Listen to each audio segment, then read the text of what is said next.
ગરમ અને ઠંડુ આ બે શબ્દો આપણે દિવસમાં કેટલીય વાર વાપરીએ છીએ ખરું ને? પણ શું આપણે ક્યારે વિચાર્યું છે કે આ ગરમી કે ઉષ્મા ખરેખર છે શું? એ એક એવી અદૃશ્ય તાકાત છે જે આપણી આસપાસની દુનિયાને ચલાવે છે. ઋતુઓ કેવી હશે, આપણે કપડાં કેવા પહેરીશું, બધું જ એના પર નિર્ભર છે. તો ચાલો આજે આ અદૃશ્ય શક્તિને જરા નજીકથી જાણીએ. સામાન્ય રીતે કોઈ વસ્તુ ગરમ છે કે ઠંડી એ જાણવા આપણે શું કરીએ? બસ એને અડી લઈએ છીએ, રાઈટ? પણ સવાલ એ છે કે શું આપણી સ્પર્શની ઇન્દ્રિય હંમેશા સાચી હોય છે? ચાલો એક એવો પ્રયોગ જોઈએ જે કદાચ આ માન્યતાને બદલી નાખશે.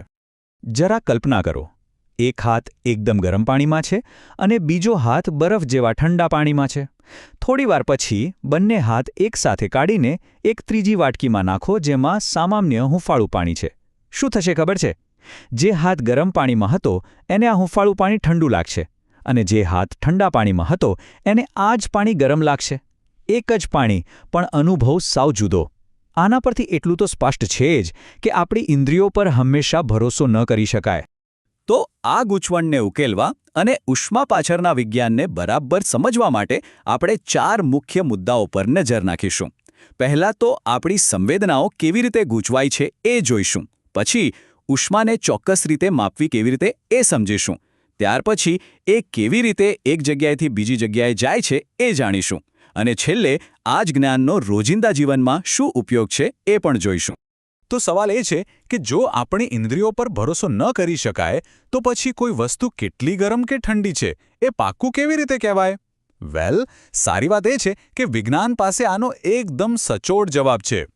અને જવાબ છે તાપમાન. તાપમાન એટલે એક એવું માપ જે આપણી લાગણીઓ પર નહીં પણ હકીકત પર આધાર રાખે છે.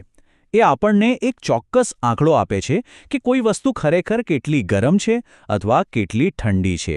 બસ, કોઈ કન્ફ્યુઝન નહીં. હવે તાપમાન માપવા માટે શું વપરાય? થર્મોમીટર. પણ એમાં પણ 2 મુખ્ય પ્રકાર છે. એક છે ક્લિનિકલ થર્મોમીટર, જેનો ઉપયોગ આપણે તાવ માપવા કરીએ છીએ. એની રેન્જ નાની હોય છે, લગભગ 35થી 42 ડિગ્રી સેલ્સિયસ. અને બીજું છે લેબોરેટરી થર્મોમીટર, જે લેબમાં વપરાય છે. એની રેન્જ ઘણી મોટી હોય છે, -10 થી લઈને 110 ડિગ્રી સુધી. એનાથી ઉકળતું પાણી પણ માપી શકાય અને થીજી જતો પદાર્થ પણ. ક્લિનિકલ થર્મોમીટર વાપરતી વખતે અમુક બાબતોનું ખાસ ધ્યાન રાખવું જોઈએ. જેમ કે એને વાપરતા પહેલાં અને પછી બરાબર સાફ કરવું જોઈએ. એ પણ જોવું જોઈએ કે પારાનો લેવલ 35 ડિગ્રીથી નીચે હોય. અને હા, એને ક્યારે બલ્બવાળા છેડાથી ન પકડવું જોઈએ. ચાલો હવે એક બહુ જ રસપ્રદ વાત કરીએ. ઉષ્મા ખબર છે એ ક્યારે એક જગ્યાએ શાંતિથી બેસતી નથી. એને તો બસ ફરવું જ ગમે છે. અને એનો એક પાક્કો નિયમ છે, હંમેશા ગરમ જગ્યાએથી ઠંડી જગ્યા તરફ જ જવાનું. પણ સવાલ એ છે કે આ અદૃશ્ય મુસાફરી થાય છે કેવી રીતે? ઉષ્માના પ્રવાસ કરવાના મુખ્યત્વે 3 રસ્તા છે. પહેલો છે ઉષ્માવહન એટલે કે કન્ડક્શન, બીજો છે ઉષ્માનયન એટલે કે કન્વેક્શન અને ત્રીજો ઉષ્માવિકિરણ એટલે કે રેડિયેશન. આ 3 રીતે જ ગરમી એક જગ્યાએથી બીજી જગ્યાએ પહોંચે છે. તો ચાલો હવે આ 3 રીતોને જરા નજીકથી જોઈએ. દરેકની કામ કરવાની સ્ટાઇલ એકદમ અલગ અને મજેદાર છે. સૌથી પહેલા વાત કરીએ ઉષ્માવહનની એટલે કે કન્ડક્શનની. આને સમજવાનો સૌથી સહેલો રસ્તો છે રસોડામાં. જ્યારે આપણે ગેસ પર તપેલી મૂકીએ તો થોડી વારમાં એનું હેન્ડલ પણ ગરમ થઈ જાય છે, ખરું ને? બસ આ જ છે કન્ડક્શન. આમાં ગરમી એક કણથી બીજા કણને સ્પર્શ કરીને જાણે મેસેજ પાસ કરતી હોય એમ આગળ વધે છે. અહીંયા આ પ્રયોગમાં જુઓ કેટલું સરસ દેખાય છે. ધાતુની પટ્ટીના એક છેડાને ગરમ કરવામાં આવે છે અને ગરમી ધીમે ધીમે આગળ વધે છે. અને જેમ જેમ ગરમી આગળ વધે છે તેમ તેમ મીણ ઓગળે છે અને ટાંકણીઓ ટપ ટપ કરીને નીચે પડવા લાગે છે. આ કન્ડક્શનનું એકદમ પરફેક્ટ ઉદાહરણ છે.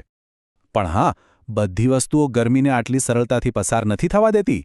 જે પદાર્થો જેમ કે લોખંડ, તાંબુ કે એલ્યુમિનિયમ ગરમી માટે જાણે હાઈવે જેવા છે, એમને કહેવાય છે સુવાહકો એટલે કે કંડક્ટર્સ.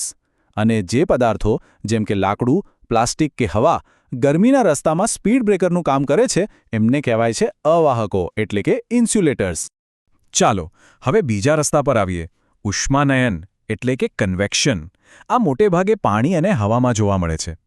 જ્યારે આપણે તપેલીમાં પાણી ગરમ કરીએ છીએ ત્યારે શું થાય છે?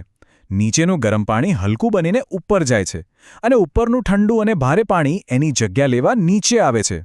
બસ આ ઉપર નીચેનું ચક્કર ચાલતું જ રહે છે. આ ફ્લાસ્કમાં જુઓ, આખું ચક્કર એકદમ સ્પષ્ટ દેખાય છે. ગરમ પાણી ઉપર તરફ જઈ રહ્યું છે અને ઠંડુ પાણી નીચે આવી રહ્યું છે. આ જે ગોળાકાર પ્રવાહ બને છે ને, એને જ ઉષ્માનયન પ્રવાહો અથવા કન્વેક્શન કરન્ટ કહેવાય છે. અને હવે આવે છે ત્રીજી અને સૌથી અનોખી રીત, ઉષ્મા વિકિરણ એટલે કે રેડિયેશન. આ કેમ અનોખી છે? કારણ કે આમાં ઉષ્માને આગળ વધવા માટે કોઈના સહારાની જરૂર જ નથી. ના કોઈ ઘન પદાર્થ, ના પાણી, ના હવા, કશું જ નહીં. એ તો ખાલી જગ્યામાંથી એટલે કે શૂન્યાવકાશમાંથી પણ આરપાર નીકળી જાય છે. આનું સૌથી મોટું અને શ્રેષ્ઠ ઉદાહરણ કોણ? આપણો સૂરજ. સૂરજ અને પૃથ્વી વચ્ચે તો લાખો કિલોમીટરની ખાલી જગ્યા છે, છતાં પણ એની ગરમી આપણા સુધી પહોંચે છે, ખરું ને? બસ આ જ છે રેડિયેશન.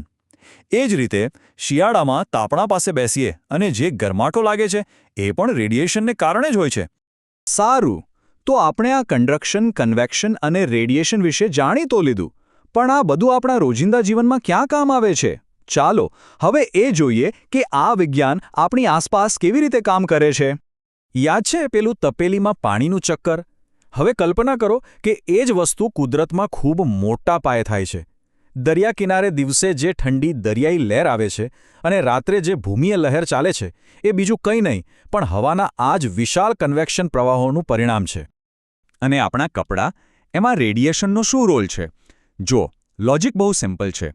ઘેરા રંગની સપાટી, ખાસ કરીને કાળો રંગ, સૂરજની ગરમીને વધારે શોષે છે, જ્યારે સફેદ કે બીજા આછા રંગો મોટાભાગની ગરમીને પાછી ફેંકી દે છે, એટલે કે પરાવર્તિત કરી દે છે. અને બસ આ જ કારણ છે કે આપણે ઉનાળામાં ગરમીથી બચવા સફેદ કે આછા રંગના કપડાં પહેરીએ છીએ, જેથી ઠંડક રહે, અને શિયાળામાં થોડી હૂંફ મળે એ માટે કાળા કે ઘેરા રંગના કપડાં પસંદ કરીએ છીએ. જોયું, આખું વિજ્ઞાન આપણા કબાટમાં પણ છુપાયેલું છે. તો આપણે જોયું કે ઉષ્મા નામની આ અદૃશ્ય શક્તિ આપણી દુનિયાને કેટલી ઊંડાણથી ચલાવે છે. પવનની દિશાથી લઈને આપણા કપડાના રંગ સુધી બધું જ એના નિયમો પર ચાલે છે. હવે વિચારવા જેવી વાત એ છે કે આ સિવાય રોજિંદા જીવનમાં બીજું ક્યાં ક્યાં આ અદૃશ્ય શક્તિઓ પોતાનો જાદુ બતાવતી હશે? જરા આસપાસ નજર કરજો અને વિચારજો.